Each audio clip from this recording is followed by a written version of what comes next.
Berarti ada yang tidak seimbang, ada yang tidak berdiri tegak, ya. Jadi kata iki sing arep demo ya rada miring, sing polisine ana miringnya sithik. Jadi kedua-duanya ini, presidennya ya miring banget. Pokoknya ada posisi tidak tegak. Pertama pada pikiran manusia, ada ketidakseimbangan berpikir dan ada ketidakadilan di dalam kalbunya. Ada yang memperjuangkan kebenaran dengan kebencian, ada yang dipersatukan tidak oleh iman atau cinta tapi dipersatukan oleh kebencian kepada seseorang, dan seterusnya dan seterusnya. Pokoknya ada yang harus kita bereskan dari kehidupan manusia, ada yang harus kita tepatkan kembali, kita bikin simetris lagi kepada Allah ini. Ada yang disebut udan salah mongso, kata orang Jawa. Nanti kita cari sing salah iki udane apa mongsone. Itu juga harus kita teruskan, ojo mengarani udan salah menempatkan diri, karena hujan itu tidak pernah salah, alam tidak pernah salah, binatang tidak pernah salah, pasti yang salah adalah manusia.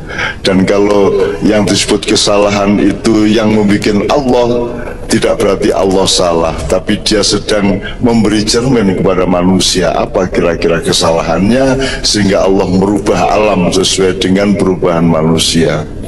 Jadi nek ono udan salah mongso ketoke menungsone jan yo salah pikirane, salah atine barang. Nggih mboten.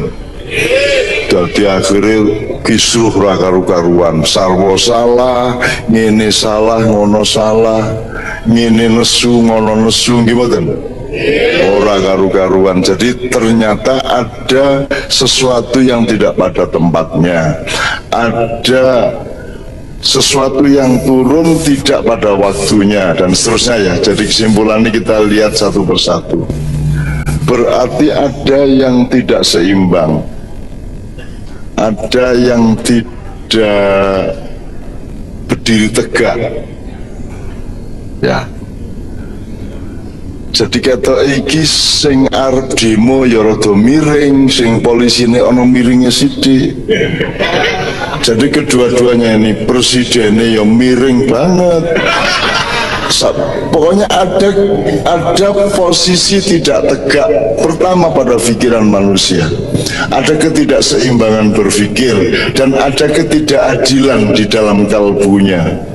Ada yang memperjuangkan kebenaran dengan kebencian, ada yang dipersatukan tidak oleh iman atau cinta tapi dipersatukan oleh kebencian kepada seseorang, dan seterusnya dan seterusnya. Pokoknya ada yang harus kita bereskan dari kehidupan manusia, ada yang harus kita tepatkan kembali, kita bikin simetris lagi kepada Allah ini. Kayaknya kita ini agak miring-miring nih sama Allah. Allah itu maksudnya nilai-nilai dasarnya Allah. Ini panggung didirikan karena dia bisa berdiri karena dia taat kepada Allah. Bisa memahami? Iki nek cagak miring sidik ambro. Karena ada hukum gravitasi. Hukum gravitasi milik siapa? Yang bikin siapa? Dan itu tidak bisa kita langgar. Kalau kita melanggar hukum Allah, kita pasti akan hancur.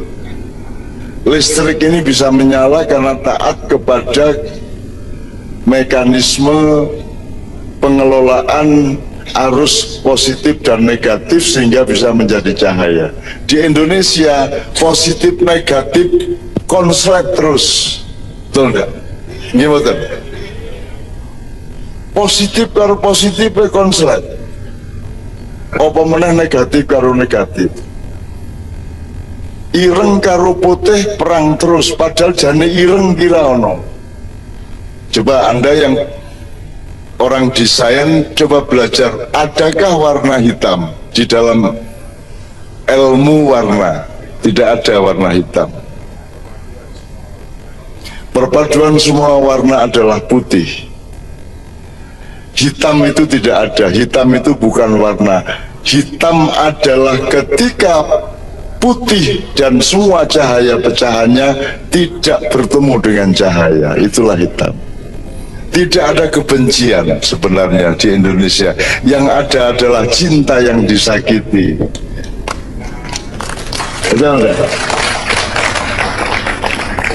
Tidak ada, benci itu tidak ada. Yang ada adalah cinta yang sakit hati. Nah sekarang kita cari siapa yang menyakiti ini. Nah kalau ngomongnya itu rohania, cinta tiangnya. Tapi kalau kita ngomong ilmu, tiangnya adalah keadilan. Kalau ada ketidakseimbangan dalam kehidupan, berarti ada yang tidak adil, ada yang menyikapi yang lain secara tidak adil, ada yang dizalimi dan ada yang menzalimi.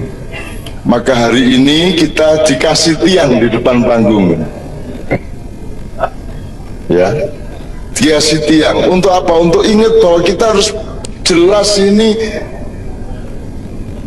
tiang pancang utama hidupnya manusia itu apa. Jangan tiang pinggir taruh tengah, tiang tengah taruh pinggir. Kalau PDIP punya calon menjadi presiden, maka presiden PDIP itu tidak boleh lagi berbuat untuk PDIP. Dia harus berbuat untuk seluruh rakyat Indonesia. Betul? Begitu Anda menjadi pejabat Indonesia, tiangmu adalah NKRI, tiangmu adalah nasionalisme Indonesia. Kamu tidak boleh jadi petugas partai. Orang yang menyebut Jokowi sebagai petugas partai adalah orang yang tidak memahami kehidupan bernegara. Kan begitu. Tapi wis ora apa-apa mbokmu dhewe.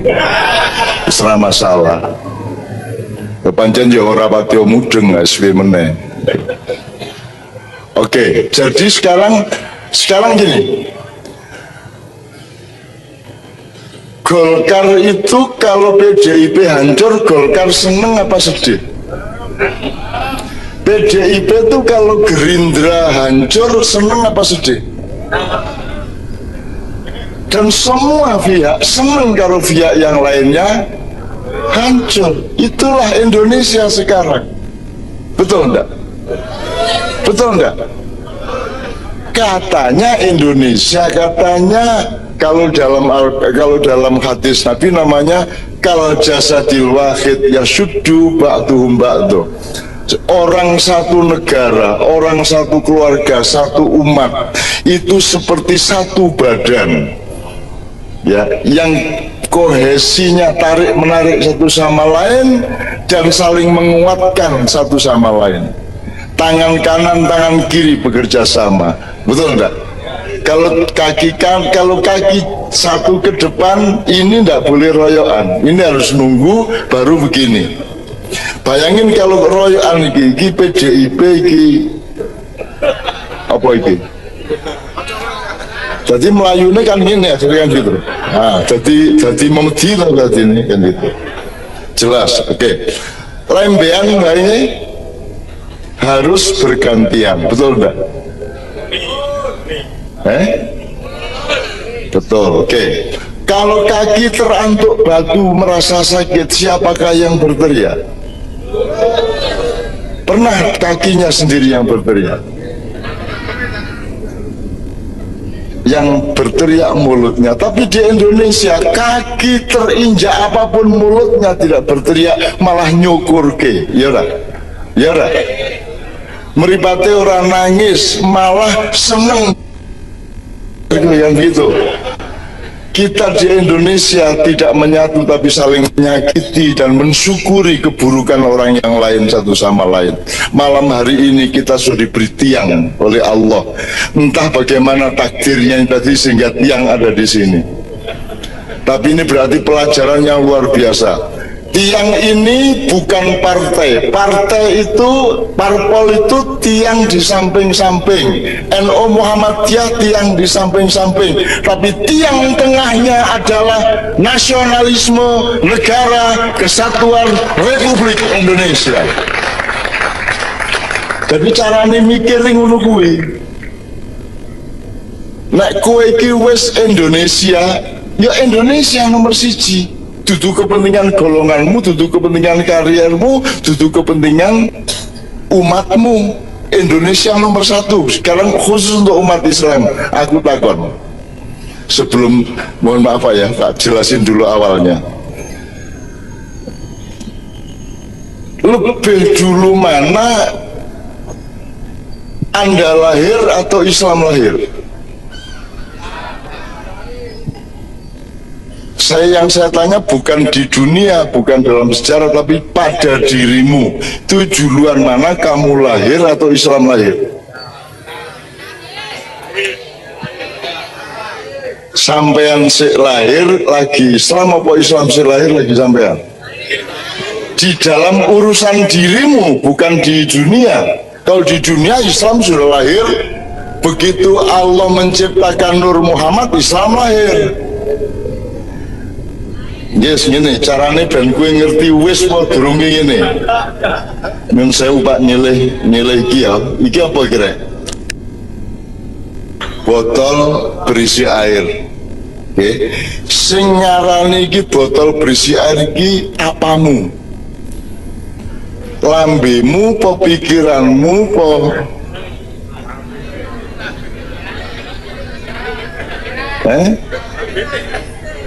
Aku takon, ini harus jelas. Kan manusia punya badan, di badan ada 4 faktor.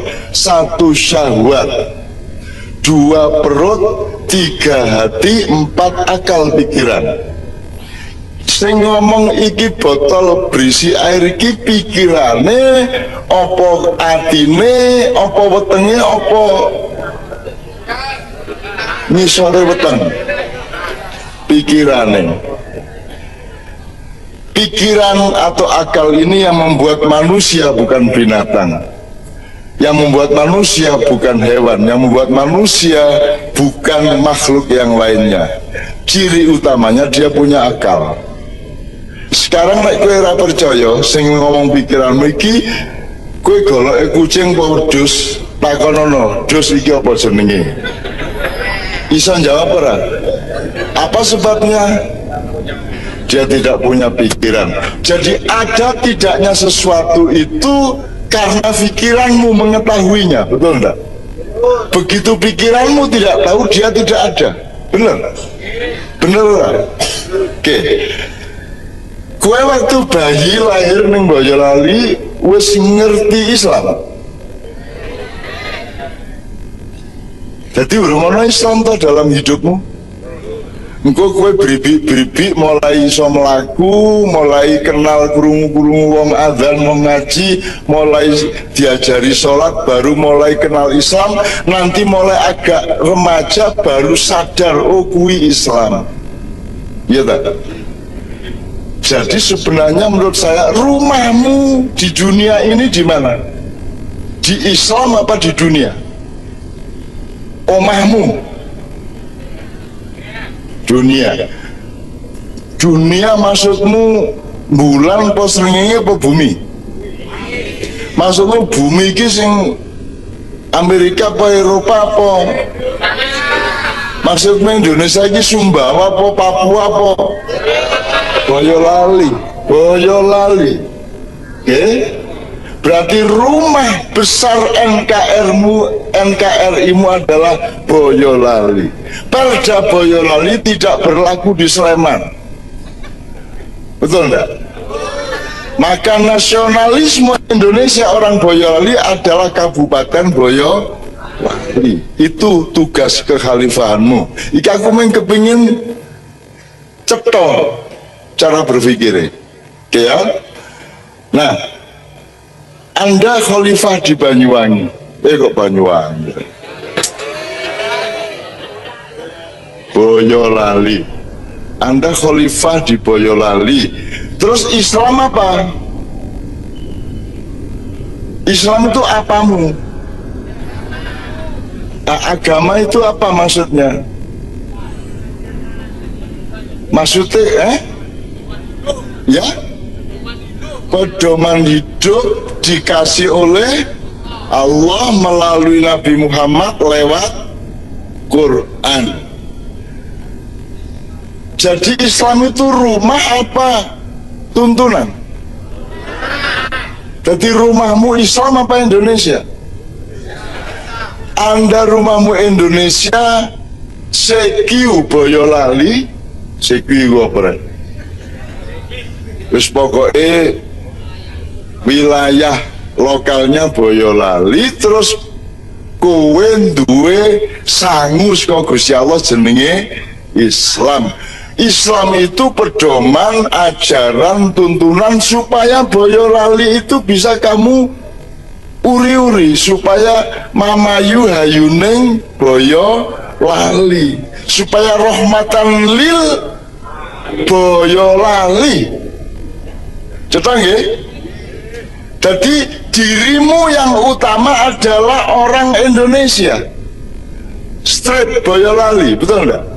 Islam bukan dirimu, Islam adalah nilai yang kau serap dari Allah. Ojo kok dirimu adalah Islam.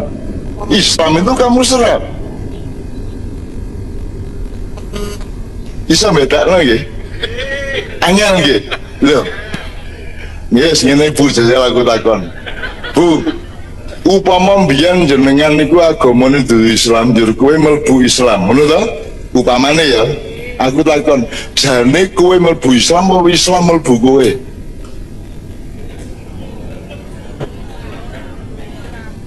Kowe mlebu Islam apa Islam mlebu kowe?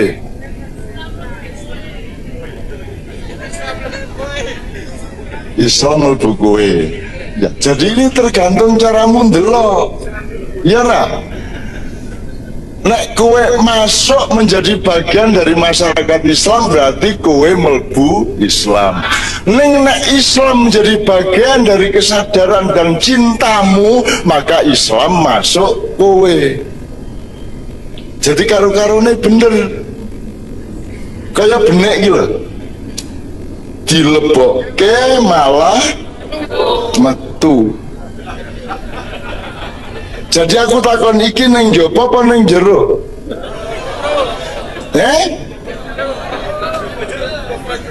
Jelas neng jopo toh? Jare mau kalau boke. Lah kok metu? Mesti wae mergo dilebokke njur. Aku seneng banget iki. Wah. Seneng banget. Lalu menghayati banget. Aku orang ngomong Indonesia, aku orang ngomong Islam, aku ki ngelatih ben kene mugi seimbang mengono kuwi tok. Kalau Anda sudah seimbang pikiran dan hatinya, nanti ngelakoni apa wae, ngalami apa wae, kowe tetep istiqomah, dedek, madep, mantep gitu ya. Oke, terakhir aku pertanyaan nih. Nek aku ngomong syariat Islam kelingan apa, Mas? Nyun sewu, aku tak rene. Bapak polisi, kalau saya bilang syariat Islam, sampean inget apa? Minta 3 kata. Syariat Islam atau syariat Allah gitu, syariat Allah. Sampean inget apa? Gini loh, nek saya ngomong rokok, eling asap, asbak gitu ya. Nek syariat Allah, eling apa Mas?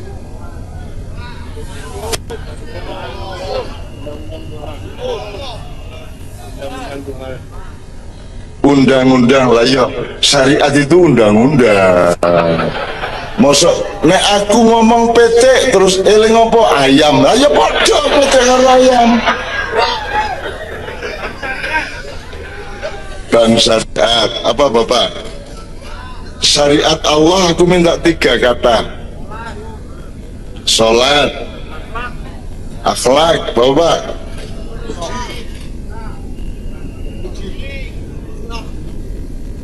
Rukun Islam, sip. Ono meneh? Nah di sini nih tampak kegagalan pendidikan pengetahuan Islam selama 14 abad.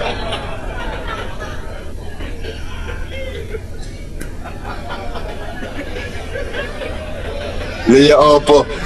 Kita ngerti syariat Allah itu bahwa daun itu nanti mengering, itu syariat Allah. Air itu, hujan itu turun ke bawah. Kenapa kok turun ke bawah? Kok hujannya kok orang dolan rono-rono? Kok mudun sebabnya apa? Gravitasi. Nah, gravitasi adalah salah satu syariat Allah. Maka kita harus taat kepada gravitasi. Kalau kamu taat sama gravitasi, kamu taat kepada Allah. Mulanya nek ngidu aja ndangak. Jajal, ayo jajal. Coba.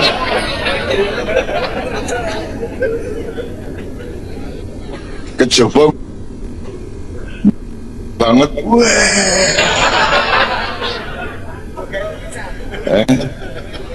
Gaya apa? Apa tulisannya? Angka 8 mesti ini ya. Oke, nyun sewu wes. Muka-muka ini jadi syariat Allah itu apa saja yang berlangsung di alam semesta yang hukum-hukumnya pasti. Bahwa setiap pohon pasti mencari cahaya matahari. Misalnya, bahwa kalau air selalu mengalir ke tempat yang lebih rendah atau yang kosong, maka apakah banjir itu salah? Lah kok kon nyebut bencana? Wah ini bencana ini, apa banjir? Lu banyune nang aku cak aku diarani bencana yang karepe piye? Apakah air yang mengalir itu bencana? Bukan. Apalagi bilang bencana alam-alam, nggak bisa bilang bencana. Jadi jane bahasa Indonesia ini salah kabeh. Oke banget sing salah. Kok bencana alam piye? Banyune ya mengalir ngono tok. Nggih mboten? Tsunami, itu bukan bencana. Itu kehendak Allah memang seperti itu. Mergo di sini jeglong, banyu rene mencolot rene jadi tsunami. Panjang ngono. Merapi meletus. Merapi bukan sedang apa jenenge?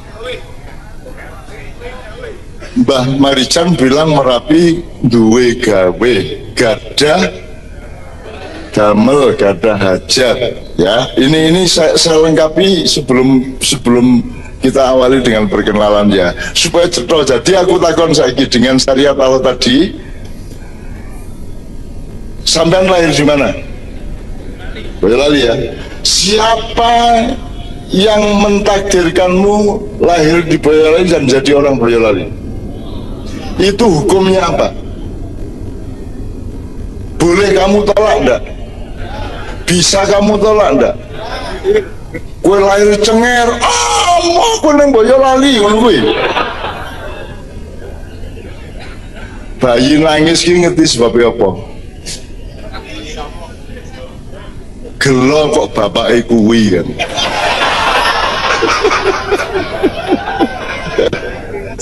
Nah, jadi bapak-bapak teman-teman saya dari kepolisian, Anda dilahirkan di Boyolali itu syariat Allah, tapi Anda menjadi polisi adalah syariat Anda. Jelas ya, bahwa Anda berpakaian seperti itu pilihan Anda adalah Anda, itu syariat Allah. Jadi syariat Allah itu seluruh alam semesta, seluruh diri kita. Kemudian bagian dari syariat Allah itu namanya syariat Islam mahdhah, rukun Islam, rukun iman.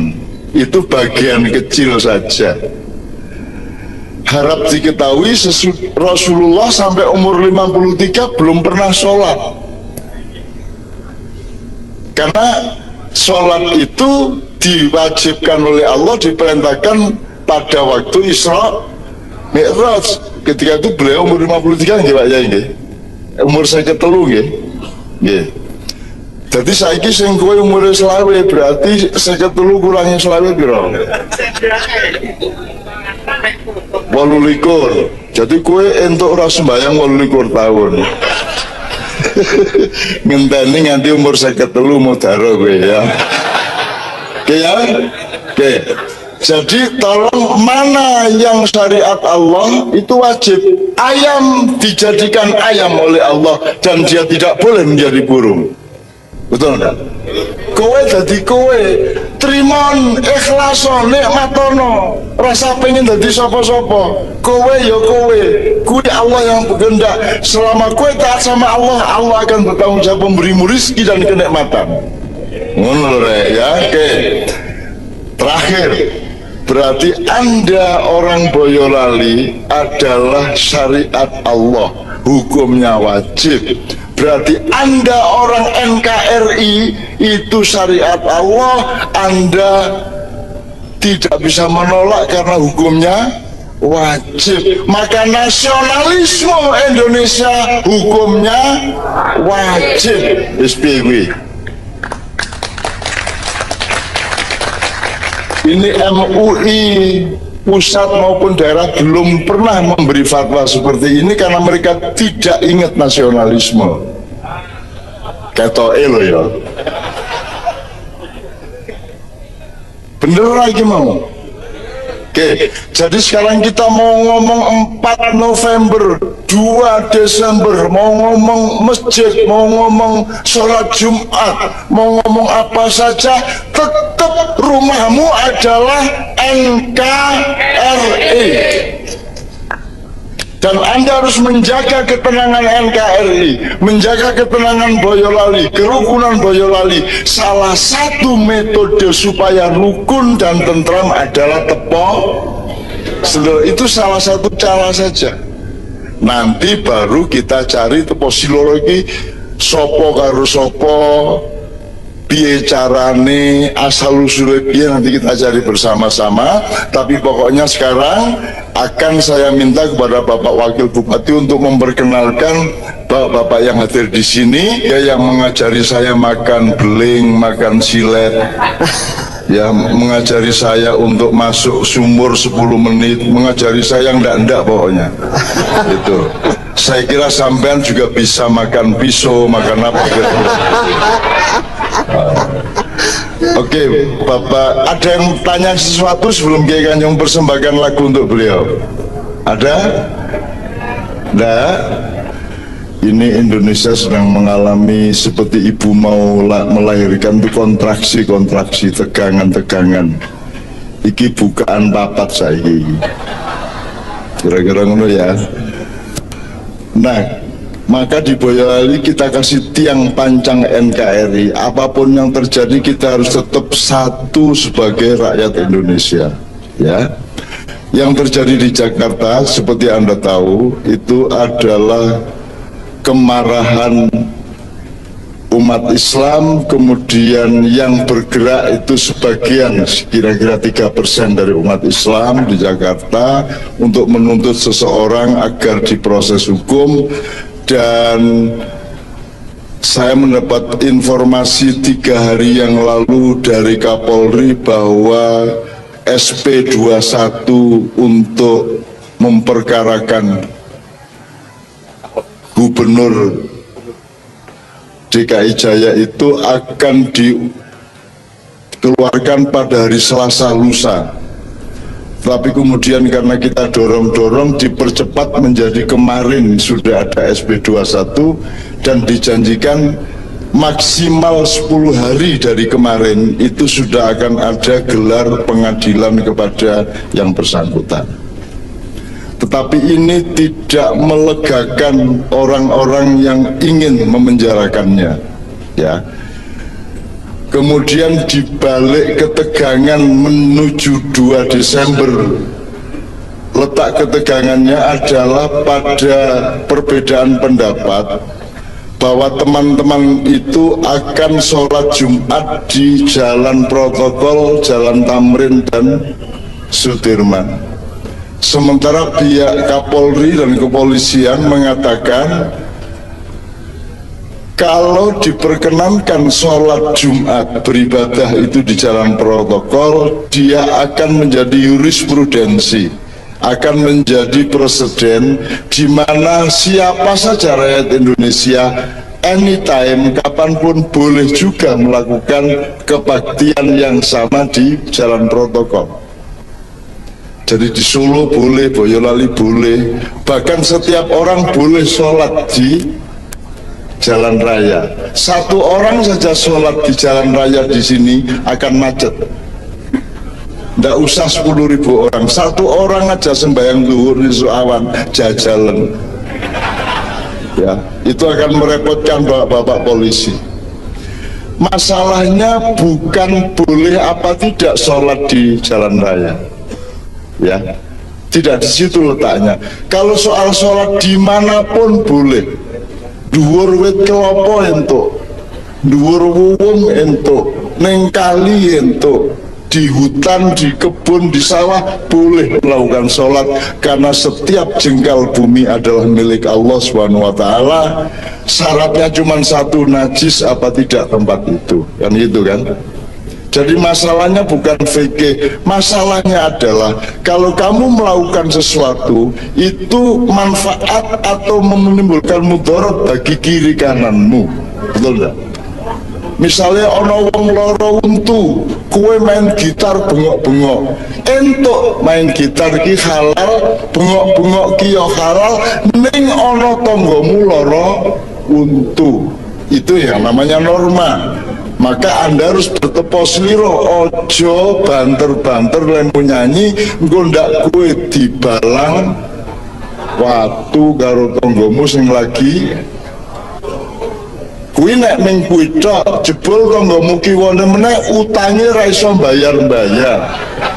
Lah kok kowe nyanyi banter banget, kuwi lak ngelarake atine. Jadi apapun yang kita lakukan itu tidak hanya tergantung hukum agama, tapi juga hukum atau norma sosial dan juga norma hukum negara, kan begitu. Anda tahu di Amerika, di negara-negara Eropa, Amerika, Korea, Jepang, kowe goreng gereh kuwi dilaporke polisi karo tanggamu mergo ambune merono mrene. Padahal boleh ndak goreng gereh? Masalahnya bukan boleh ndak boleh, ning ganggu wong apa ora.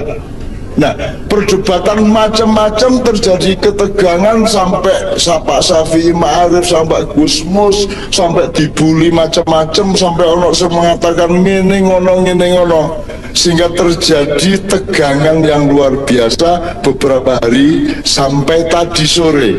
Tadi sore saya mendapatkan konfirmasi dari Kapolri bahwa konfirmasi dari juga teman-teman yang akan sholat Jumat itu bahwa tanggal 2 Desember insya Allah, kecuali nanti ada perkembangan macam-macam lagi ya, saya tidak tahu, tapi sampai sore tadi saya berkendaraan dari Jogja ke Boyolali, ketika sampai di Klaten saya mendapat konfirmasi bahwa tidak akan ada sholat Jumat di jalan protokol karena seluruh demo itu nanti akan dipusatkan di Monas.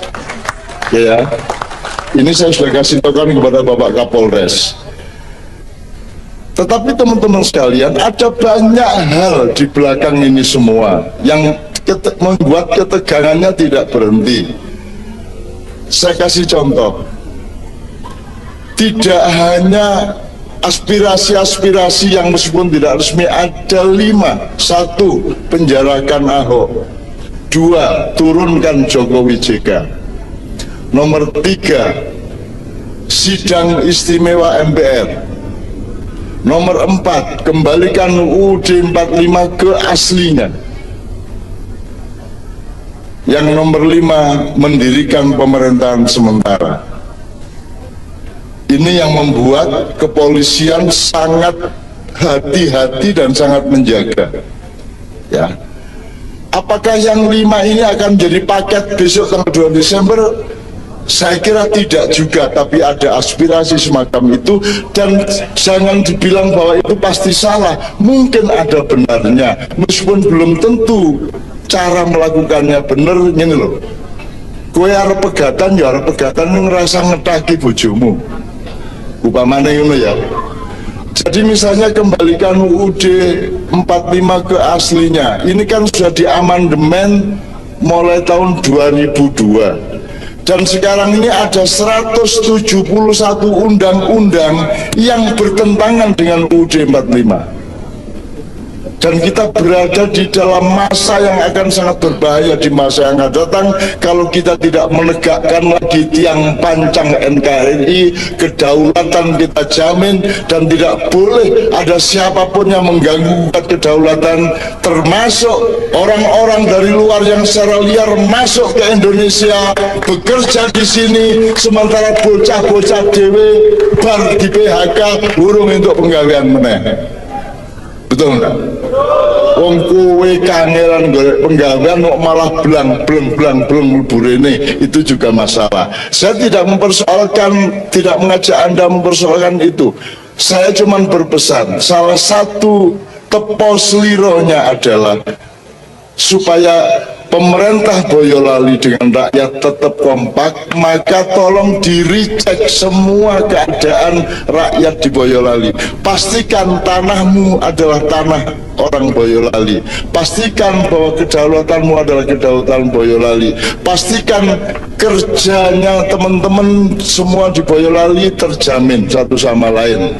Kalau ada kesenjangan cepat diisi supaya tidak seimbang dan seterusnya.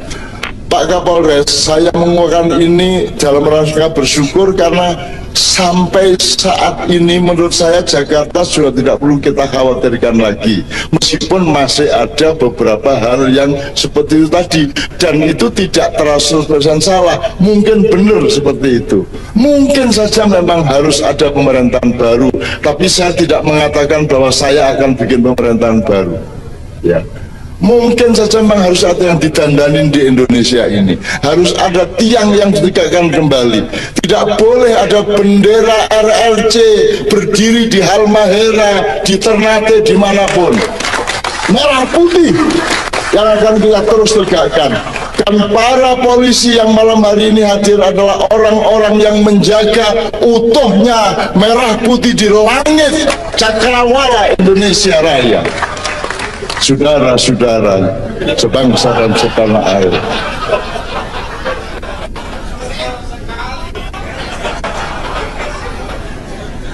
wah iki suwe-suwe kebacut dadi politisi aku nang jalan. Ora wis pokoknya aku iki mengelekke, tolong kalau kita tidak bisa mengamankan Indonesia, bahwa polisi amankan Boyolali. Itulah kekhalifahanmu, wilayahnya di situ. Amankan Boyolali. Pak Pendeta, Bapak Pastor, Bapak Kiai semua tolong menemani pemerintah untuk tetap punya keris pusaka, sebab aslinya pemerintah itu pegang pedang, rakyat pegang cangkul, betul enggak? Ini teori makyah sudah gampang, semua sudah tahu. Pemerintah itu pegang pedang, rakyat pegang cangkul, pisau atau apapun yang untuk mencari nafkah. Rakyat tidak punya pedang, Pak. Yang punya pedang sampean, pemerintah sipil maupun militer. Nah, yang Indonesia tidak punya adalah pusaka. Kita tidak punya lagi sesepuh, kita tidak punya lagi dewan negara, kita tidak punya lagi majelis permusyawaratan rakyat yang berperan sebagai sesepuhnya Indonesia, karena sudah diamandemen 2002 dulu. Nah, kita sekarang butuh keris, kita butuh pusaka. Harus disusun kembali penataan kenegaraan Indonesia yang lengkap. Ono sikile, ono tangane, ono uteke, ono atine, ono semangate, dan lengkap semuanya. Sekarang kita sedang tidak lengkap. Sikile lagi pincang, tangane lagi kiter, lagi mumet, berowak, atine ledeh, mikirke kredit raiso bayar, sak piturute. Jadi saya mohon Boyolali, pemerintah, para sesepuh masyarakat dengan rakyatnya jangan tidak kompak.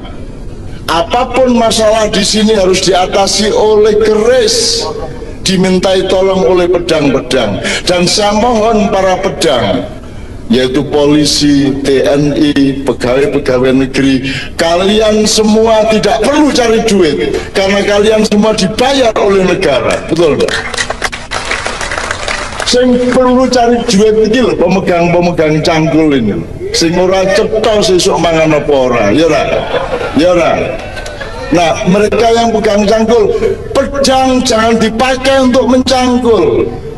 Kekuasaan jangan dipakai untuk mencari uang. Ormas jangan dipakai untuk ngerayu Cina agar dibayar sekian untuk memberi fatwa-fatwa. Aku ingin mengingatkan kepada rakyatku semua,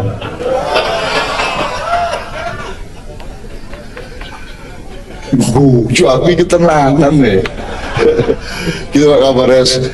Ini saya membawa berita ketenangan dan mudah-mudahan tidak berubah keadaan Jakarta. Insya Allah nanti tidak ada bentrok karena saya takut, karena saya sudah bikin ide kalau sampai tanggal 29 atau 30 belum ada jalan keluar supaya damai di Jakarta, saya menyiapkan satu paket. Sebagaimana dulu peperangan-peperangan di zaman Rasulullah, supaya tidak prajuritnya mati banyak, mending milih pendekar siji skokene duel. Itu wong loro perwakilan, sing kalah kabeh kalah, sing menang kabeh menang. Ya. Tapi apakah terus Pak Kapolri sama Habib Rizik nganggo pedang? Ora, saya tidak mengajarkan untuk duel. Yang saya sarankan adalah mubahalah. Mubahalah itu bersumpah kepada Allah, Allah yang akan menentukan siapa benar siapa yang salah dengan bentuk yang Allah yang sendiri yang menentukan. Nek coro jawane sumpah pocong. Tapi insya Allah tidak perlu kita lakukan. Dan saya tidak tega sama Habib Rizik, saya tidak tega sama Kapolri, sebab semua itu adalah anak saya. Semua mereka adalah orang yang saya ayomi sebagai orang tua. Saya tidak mau mereka bentrok satu sama lain. Saya tidak mau mereka bertengkar satu sama lain. Mereka tidak boleh meneruskan kebencian satu sama lain. Mereka harus membangun kembali cintanya. Kan gitu. Meskipun warna hitam itu tidak ada, tetapi hitam adalah manis. Hubungannya apa ya Pak ya? Ya tapi saya senang sama beliau. Pak Kapolres, monggo kalau ada respon dari omongan saya minta pokoknya saya kontak terus dengan Mabes, dan saya mohon di sini juga selalu berada dalam ketenangan. Sampean tak jaluk Pak sampean sing sayang karo bocah-bocah iki nggih Pak nggih. Bapak polisi sing sayang mesake iki cacah iki. Mesake. Jenengan iso nyegat ning kayak nyegat jenengan ora iso ya toh. Ayo jadi tolong ya, saya kemarin semua kepala Intel Polda dikumpul di Jakarta dan saya bicara kepada mereka banyak hal, tapi salah satunya itu saya minta dengan hati yang sangat mendalam, mbok sampean sayang rakyat Indonesia. Rakyat Indonesia itu rakyat yang paling demenake di seluruh dunia. Taat, tidak meneng wae. Melarat kaya ngopo ki guyang guyu. Duit piro wae cukup nggih mboten. Diapake tetep iso urip. Iso urip mbok piye carane.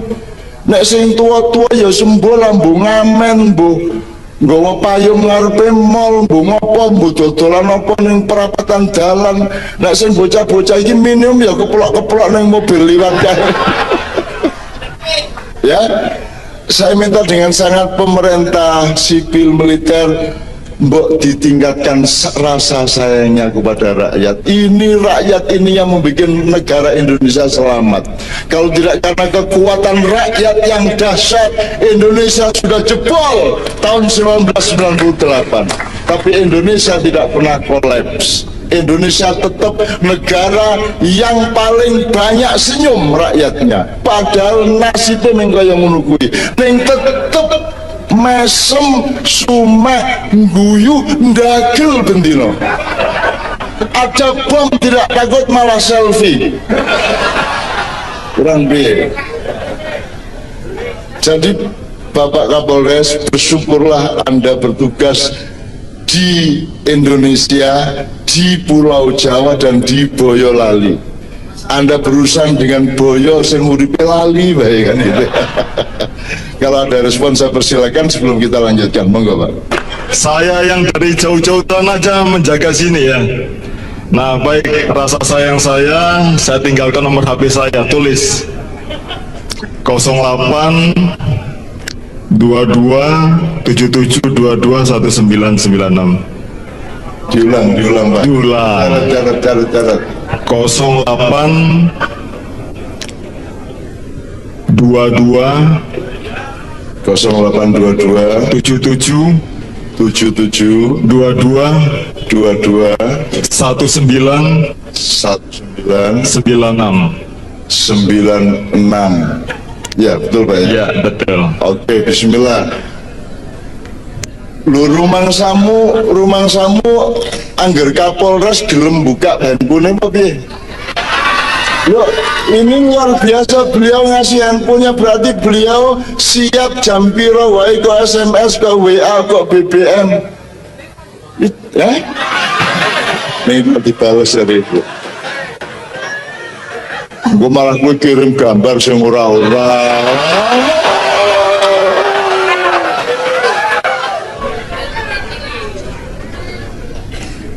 Ya baik, jadi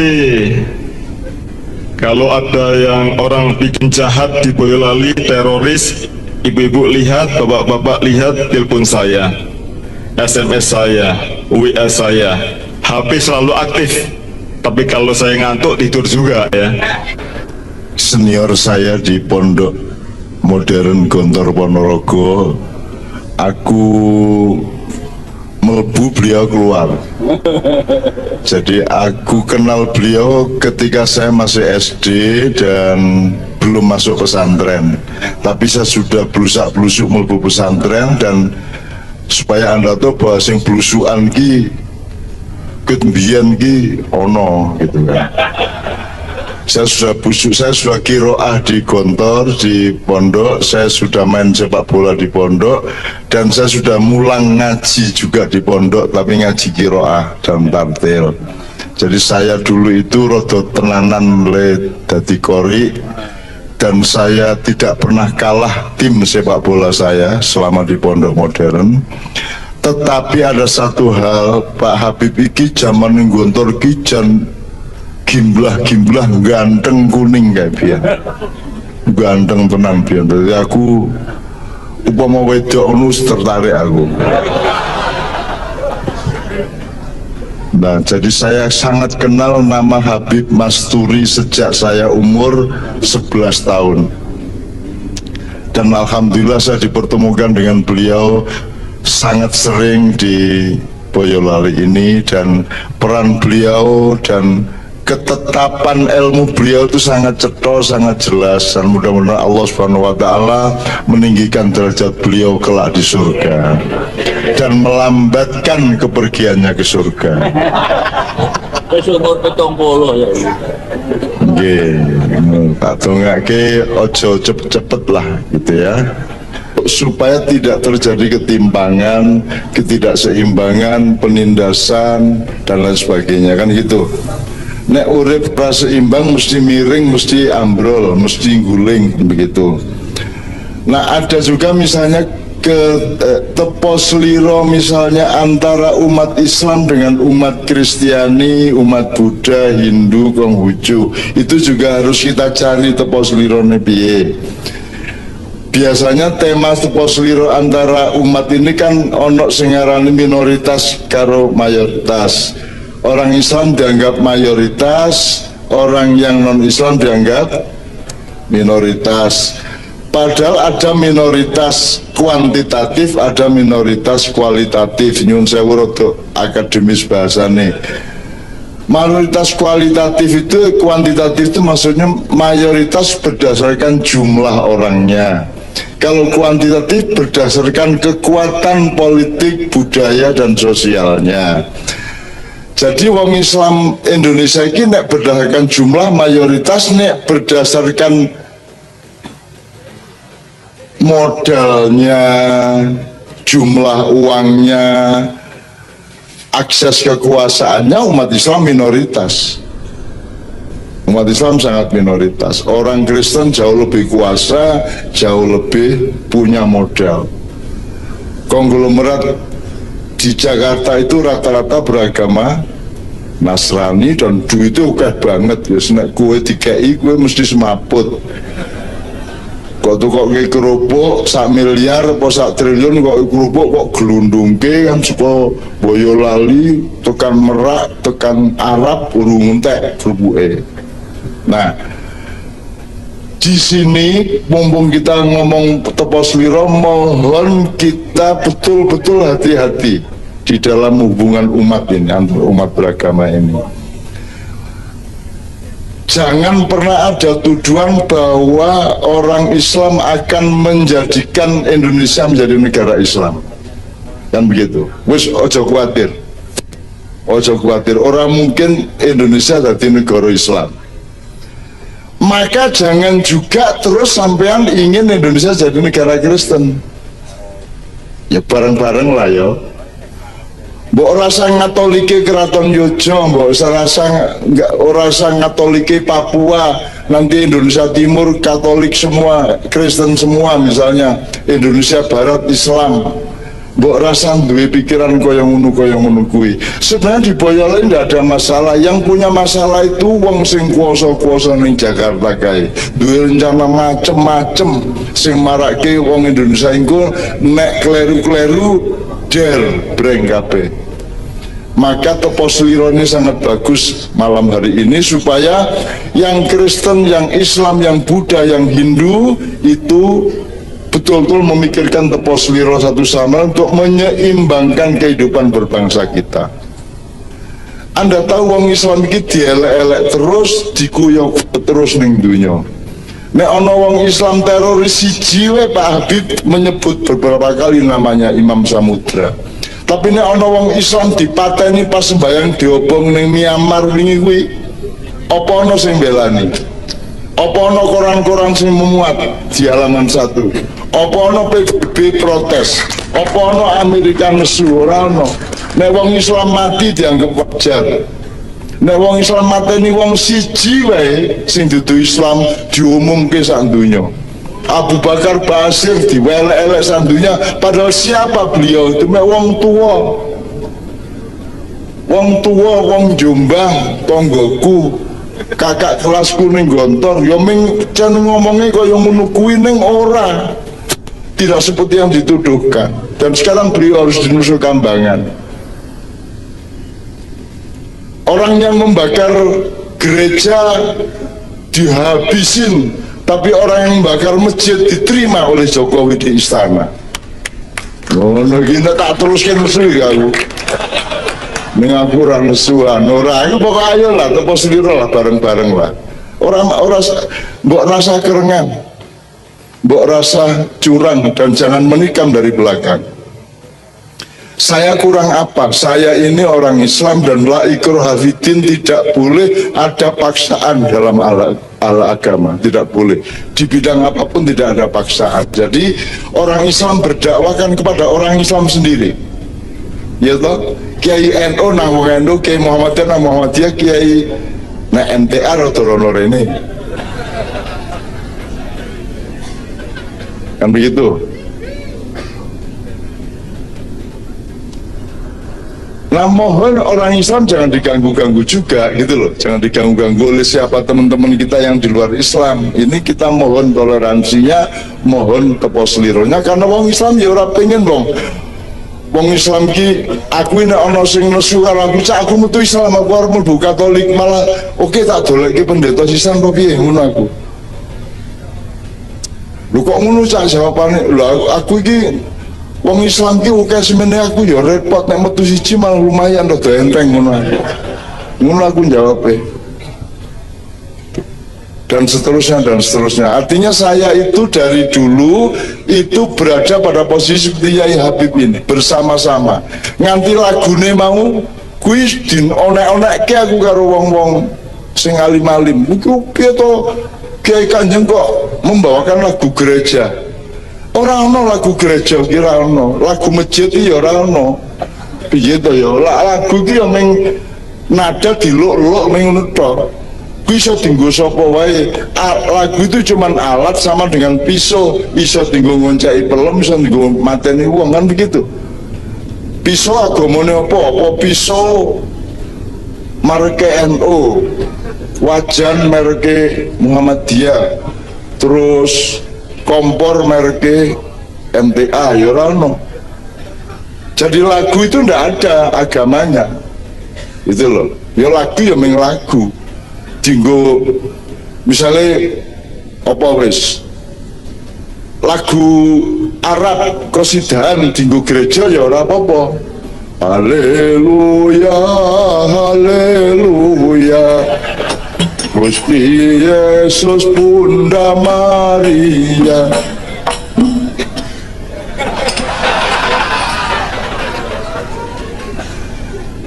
Jadi tolong kita juga jangan sempit-sempit amat berpikirnya. Jadi ini saya merespon ini supaya malam ini kita teguhkan minimum di Boyolali tidak ada kecurangan-kecurangan yang menciptakan ketidakseimbangan dan keretakan hubungan antar umat beragama di sini.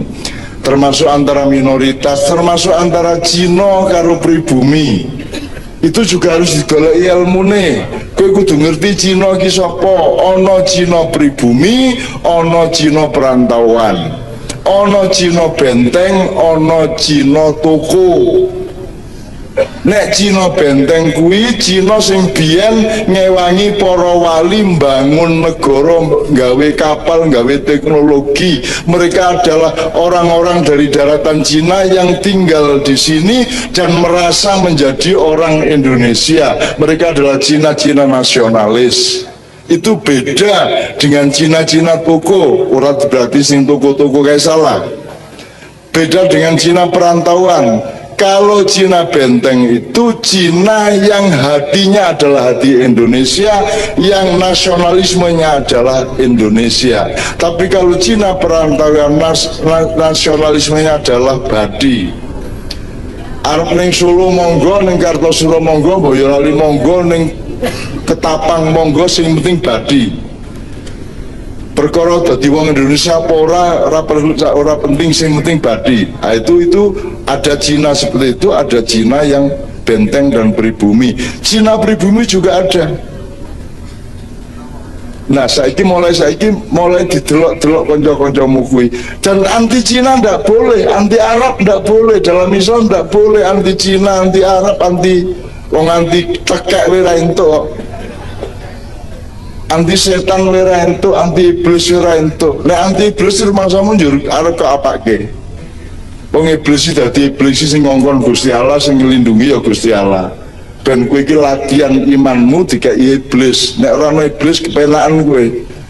Mereka adalah sparring partner dari imanmu, kan begitu. Lha iya, nek ora ana peteng yo piye rasane padang. Nek ora ana ngelih kowe ngerti wareg apa? Nek ora ana cah elek apa ana cahayu. Gitu. Dadi wong ayu kudu mantun nuwun karo wong wedok sing ora ayu, mergo ana sing ora ayu kuwi dadi ketok nek kowe iki ayu. Nggih mboten?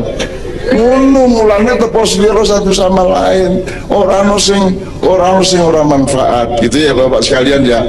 Tolong nanti dicari di rumah masing-masing tepos liro antar sapa didoleki meneh. Dan ayo berangkatnya di Boyolali lumayan Pak, tidak dari norma, tidak dari hukum, dari konstitusi, tapi berangkatnya dari tepos liro, berarti berangkat dari hati.